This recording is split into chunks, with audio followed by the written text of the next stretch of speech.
How are y'all doing out there tonight? Woo! Natural! I'm your biggest fan! Okay, shut up. This is my time. This is my first stand-up set that I've ever done in my entire life. I know I'm killing it already.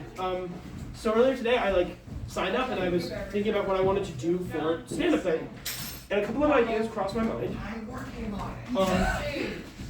My first big idea was that I just come up here and start reading Moby Dick until they pull me off the stage. So, call me Ishmael. Hi, Ishmael. My second idea was I was thinking about telling a bunch of short stories from when I worked as a lifeguard at an old folks home, which was a very useful job. Oh yeah, 0 times I saved somebody. Because honestly at that point, but I then settled on the, how did I phrase it? Oh yeah, the mental torment and anguish I caused on an 8-year-old. To be fair, I was 8 at the time. And not just any 8-year-old, I was, elitist. I think with my elitism, it's kind of come and gone through the years. When I was 8, it really peaked. And then I went downhill with elitism. And I'm really hoping to come back to those good old numbers, to really get back up there. But at the time, I thought I was the best 8-year-old in the world because I was in the gifted program. Yeah. But my gifted program was a little different. We had a separate classroom. We were right next to the principal's office. We were physically above the other, hence the elitism. And I really thought it was the best years of my life. They really weren't. Our teacher was somebody who should not have been teaching just factually. An anecdotal story is I was a miscreant as a child. I was the worst 8-year-old, but also the most elitist at the same time. So I would just cause problems. So one day during lunch, I sit across from this girl and I just start going, like any 8-year-old who's learned swear words, 100 bottles of dicks on the wall. Take one down, pass it around. I got to 95. And then she looked at me and said, I'm going to tell the teacher. And let me tell you, you would have thought I was on death row. I was on my knees going, please don't tell the teacher. One more strike and I lose Friday fun day. But eventually I'm ushered back to class by the one school security guard. I'm sat in my seat. I'm at a table with, I don't know if the boys would be a proper term. We were more like 4 children at a table. I just remember one person was wearing a Pokemon shirt. It's like a flashlight memory for me. And I'm watching as the girl walks across the room to the teacher, little trot, looks up to the teacher. The words moving, but no sound hitting my ears because it's so far. And then a piercing noise as my teacher, Miss Craig, turns across the room, looks at me and goes, "Really, Joe? 100 bottles of dicks?" In front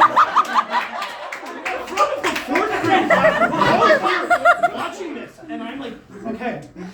So she was, at the time, my favorite teacher and still probably is one of the most memorable.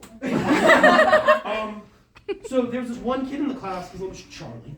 He was in the gifted program, but not good at math.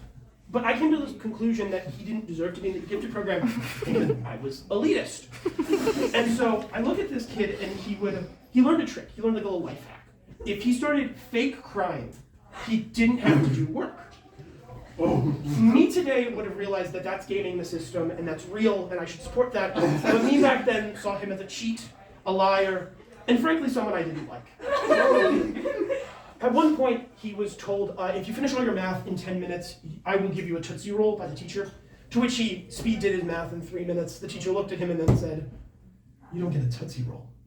This shows me you can do it. You've been faking this whole time." To which Charlie looked up and started weeping. But needless to say, I had this undeniable beef with this kid. He didn't like me, I didn't like him. His mom didn't like me. That was because I pushed his brother off a trampoline.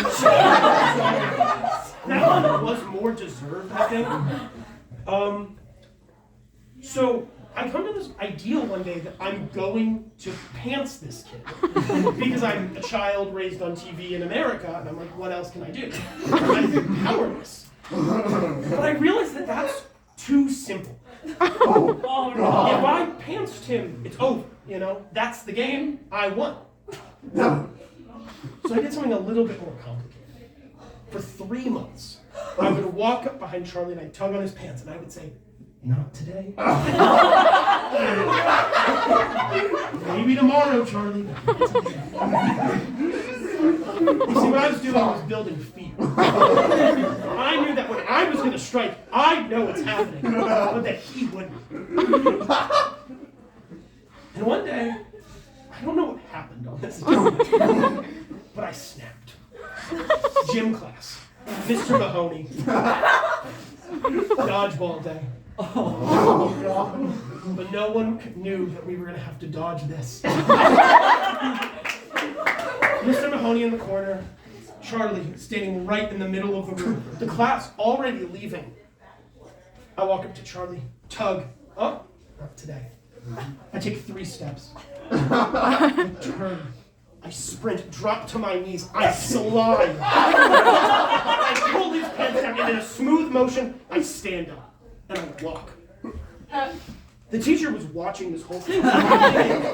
I'm acting like I'm going to get away. I get to the door, he grabs my shoulder, I'm going to the principal's office. Now, the thing is, I feel like this is a semi-unbelievable story, but my best friend, well, at the time, Isaac, was there, and he can corroborate it. I wish he were here right now. But then, after that, I really fell apart with Charlie. He moved to Florida. Aww. Yeah, I really wish I knew what happened to him. Psych! I know exactly what happened to him. Yeah, looked him up 3 years later. We started playing Roblox together weekly. Yeah, he started studying Latin, but not in a cool way. He's like the kind of guy you mispronounce a word and then he never forgets it. Oh, no. He's like, "Oh, I've never heard of the word studi-s. I've only heard of studi-is." It's like, "Thanks, man. Oh, God. I can take a linguistics class and learn more than you." Yeah, he just corrects people now, and I do stand-up, so you can see really how our paths diverge.